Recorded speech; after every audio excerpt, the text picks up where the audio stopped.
ఏం చేస్తున్నావు అవి? ఇగో 4 గుడ్లు ఉన్నాయి ఇంట్లో. 4 గుడ్లు, ఒక ఉల్లిపొరక కట్ట, 2 ఉల్లిగడ్డలు, పచ్చిమిర్చి వేసి గుడ్డు కర్రీ చేద్దాం అనుకుంటా. టమాటాలు లేవు.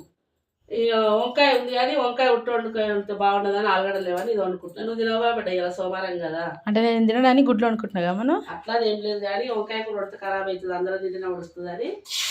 ఇక 2 గుడ్లు ఉన్నాయి, దీంట్లో వచ్చిపోతుంది. నేను నా 2 మనవలు మా ఆయన తిందామని వండుతున్నాం. ఇలా తినది ఒక పూట ఉప్మా తెచ్చుకొని వండుకుంటుంది. ఇప్పుడు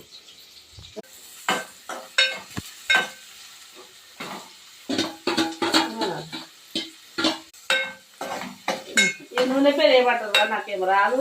rice bran oil mummy. Rice bran oil.